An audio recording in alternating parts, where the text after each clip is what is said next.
So we sat down with President Trump in the Blue Room in the White House on Friday. Would you shut down the government again? Well, we're going to have to see what happens on February 15th. And you're not taking it off the table? Well, I don't take anything off the table. I don't like to take things off the table. It's that alternative. It's national emergency. It's other things. And, you know, there have been plenty national emergencies called.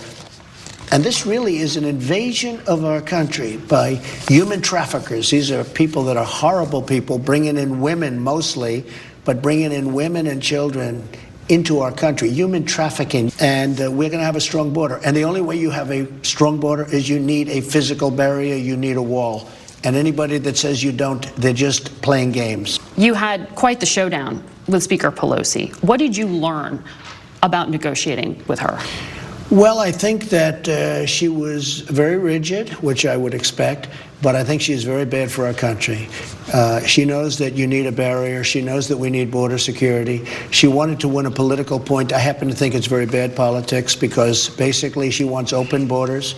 She doesn't mind human trafficking, or she wouldn't do this because, you know, she offered you over $1 billion for border security. Excuse me? She offered over $1 billion for border security. She doesn't want the wall. She's costing the country hundreds of billions of dollars because what's happening is when you have a porous border and when you have drugs pouring in and when you have people dying all over the country because of people like Nancy Pelosi who don't want to give proper border security for political reasons, she's doing a terrible disservice to our country.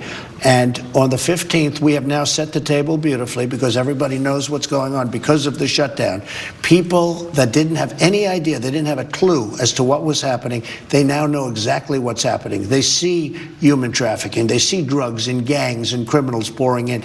Now, we catch them because we're doing a great job, but if we had proper border security, we wouldn't have to work so hard, and we could do an even better job. And I think Nancy Pelosi is doing a terrible disservice to the people of our country. But you're still going to have to deal with her, though. No, she can keep playing her games, but we will win because we have a much better issue. On a political basis, what she's doing is I actually think it's bad politics, but much more importantly, it's very bad for our country. I want to ask you about your intelligence leaders who were testifying on Capitol Hill this week. Did you read the report that they presented? I did. And there was some conversation you had because you went on Twitter and you called them naive and told them to go back to school. Well, what specifically was wrong about what they said? I think that, let me just say, it wasn't so much a report, it was the questions and answers as the report was submitted and they were asked questions and answers. We've done an incredible job with Syria. When I took over Syria, it was infested with ISIS. It was all over the place. And now you have very little ISIS, and you have the caliphate almost knocked out. We will be announcing in the not-too-distant future 100% of the caliphate, which is the area, the land, the area. 100. We're at 99% right now. We'll be at 100. When I took it over, it was a disaster. I think we've done a great job with that. At the same time, at a certain point, we want to bring our people back home.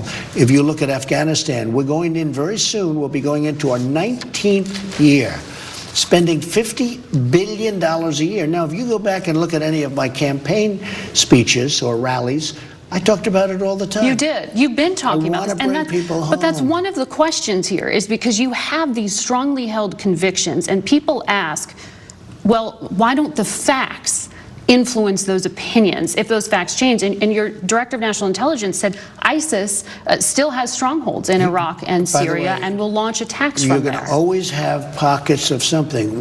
You're going to have people like the one-armed man who blew up a restaurant. You're going to have pockets, but you're not going to keep armies there because you have a few people or you even have fairly reasonable numbers of people. We've been there for many, many years. We were supposed to be in Syria for 4 months. We've been there for years. We have been in Afghanistan for 19 years. And by the way, I've been hitting very hard in Afghanistan, and now we're negotiating with the Taliban. We'll see what happens. Can you trust the Taliban? Can you actually broker a deal? Look, whether we should have been there in the first place, that's first question. Second question is we've been there for 19 years, almost. We are fighting very well. We're fighting harder than ever before. And I think that I think they're tired, and I think everybody's tired. We got to get out of these endless wars and bring our folks back home. Now, that doesn't mean we're not going to be watching with intelligence. We're going to be watching and watching closely. Isn't that harder when you don't have troops on the ground? Well, everything's harder, but, you pay a big price for troops on the ground. We're spending hundreds of billions of dollars on military. We're the policemen of the world. Because the concern in here by your intelligence chiefs, though, is that you could, in that vacuum, see a resurgence of ISIS, see a resurgence of terror groups like Al-Qaeda. We'll come back if we have to. We have very fast airplanes. We have very good cargo planes. We can come back very quickly. And I'm not leaving. We have a base in Iraq, and the base is a fantastic edifice. I mean, I was there recently, and I couldn't believe the money that was spent on these massive runways and these. I've rarely seen anything like it, and it's there, and we'll be there.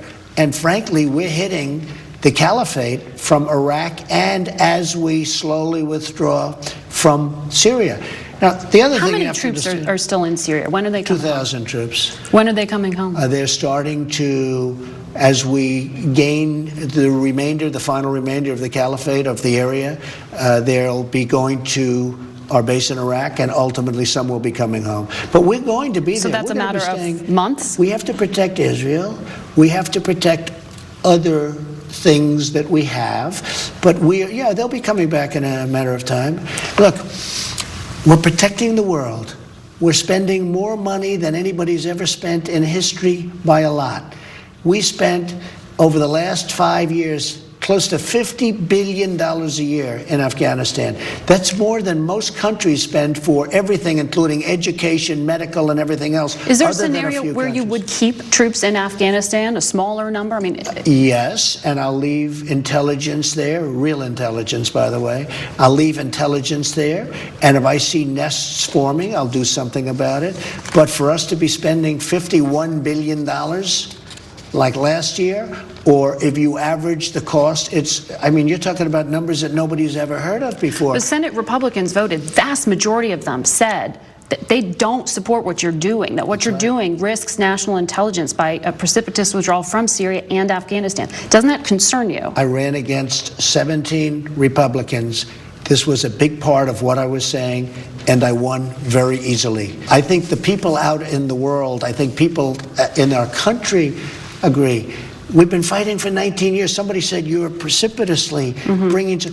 Precipitously, we've been there for 19 years. I want to fight, I want to win, and we want to bring our great troops back home. I've seen the people. I go to Walter Reed Hospital. I see what happens to people. I see with no legs and no arms, and I've seen also what happens to them up here because they're in this situation and they come back and they're totally different people, where the wives and the fathers and the mothers say, what has happened to my son? What has happened in some cases to my daughter? It's a terrible thing.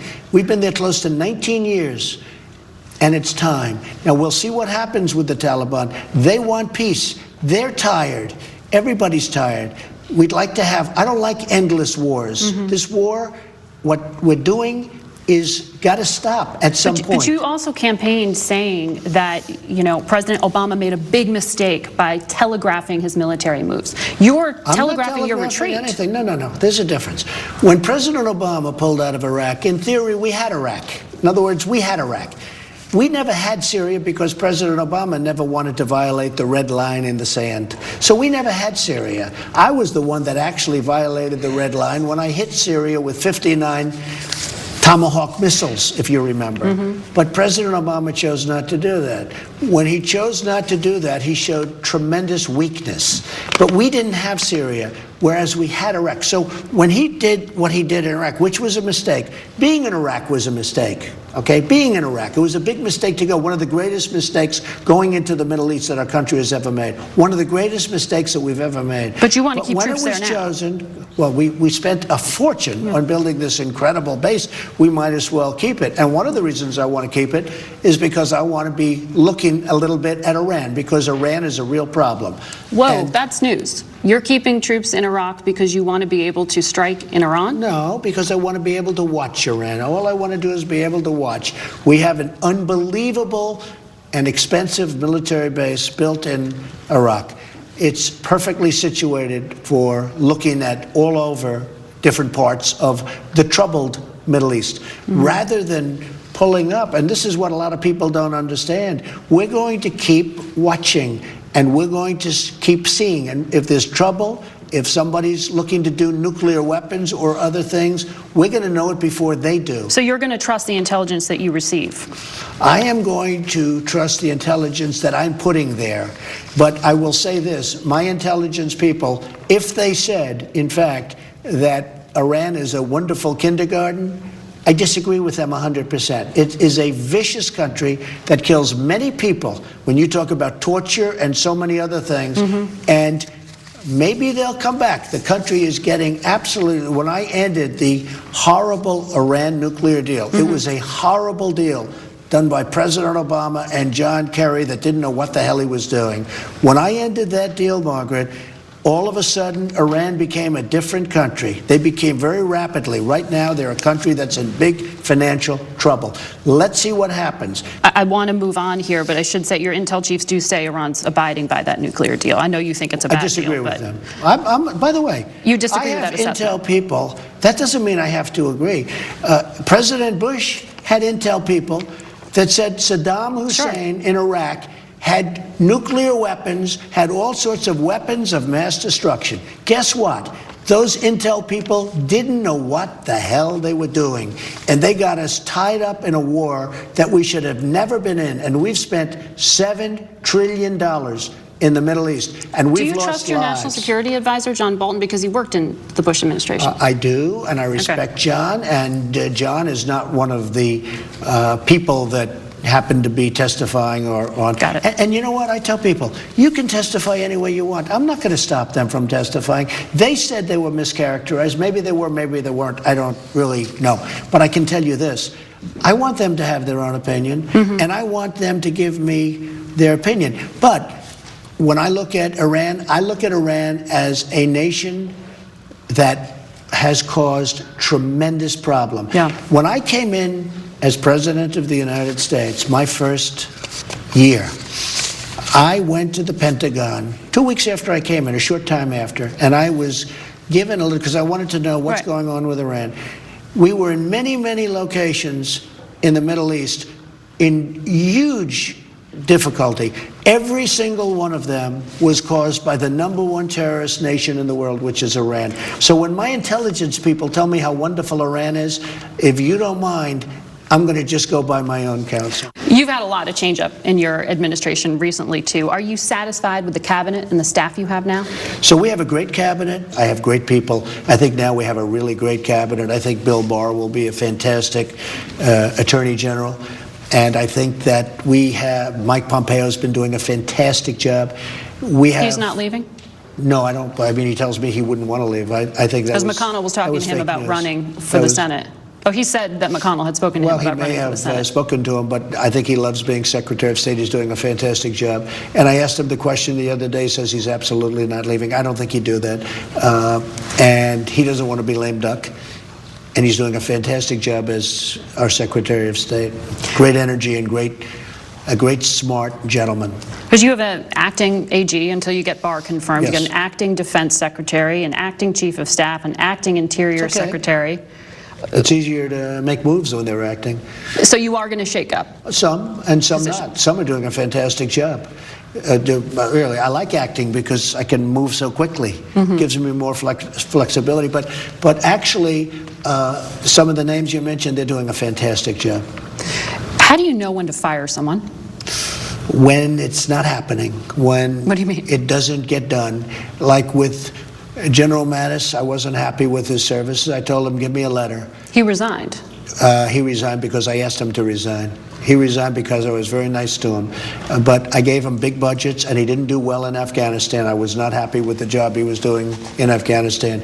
And if you look at Syria, what's happened, I went to Iraq recently. If you look at Syria, what's happened in Syria in the last few weeks, you would see that things are going down that were not going down, that things are happening that are very good. So I was not happy with him, but I wish him well. I want to ask you about your relationship with NFL Commissioner Roger Goodell. Have you put your differences aside? I think so. I mean, I was just one that felt very important. You can't be kneeling for the national anthem. You have to respect our flag and our country. I want that as president, and I'd want that as a citizen. And I have a very good relationship. I did them a big favor in negotiating the USMCA, which is basically the replacement to NAFTA, which is one of the worst trade deals ever made. And I said to Canada, look, we have a great American company known as the NFL, and they were being hurt and treated unfairly, the NFL, by Canada for a long time. And I said to Prime Minister Trudeau, who was very nice about it and really understood it, I hope you can settle the difference immediately and fast. And they did. So I did the NFL a big favor as a great American company, and they appreciated it. And Roger Goodell, this is a dispute that has gone on for years. Roger Goodell called me and he thanked me. And I appreciated that. But they haven't been kneeling, and they have been respecting the flag, and their ratings have been terrific ever since. And a lot of good things happened.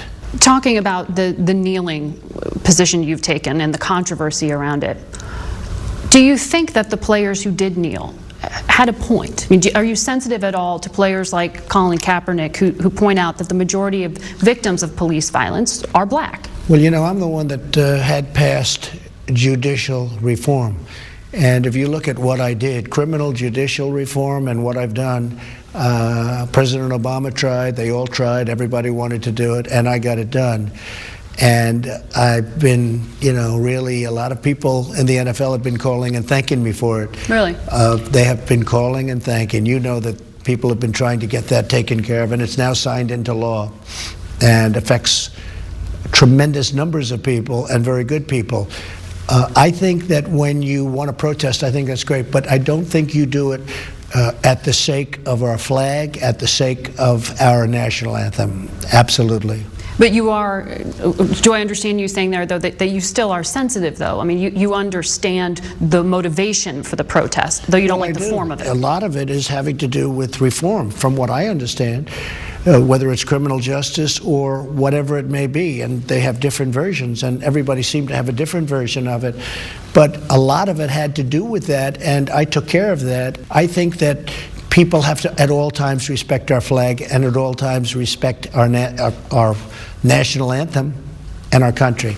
And I think there are plenty of places and times you can protest, and you can do a lot, but you can't do that. That's my opinion. In a CBS poll we just took, 63% of Americans say they disapprove about how you're handling issues of race in the U.S. Well, what do you think I think that what has happened is very interesting.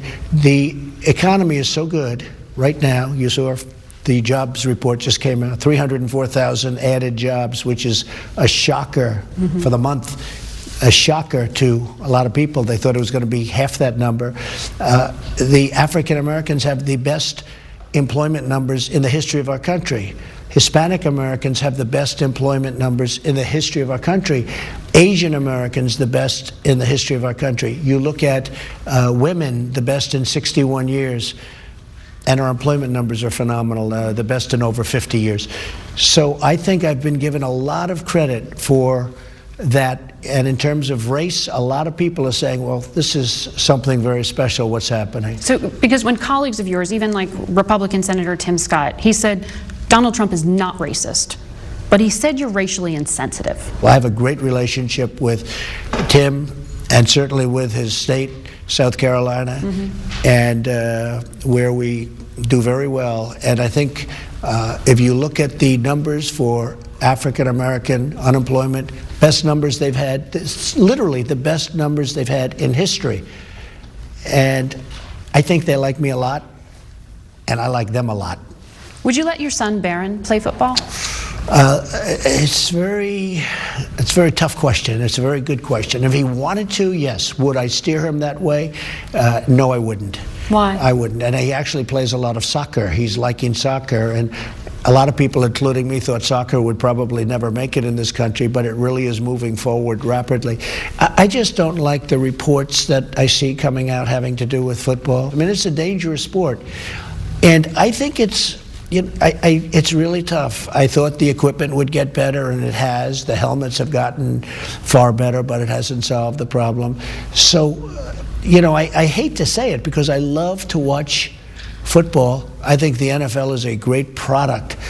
But I really think that as far as I've heard NFL players saying they wouldn't let their sons play football. So it's not totally unique, but I would have a hard time with it.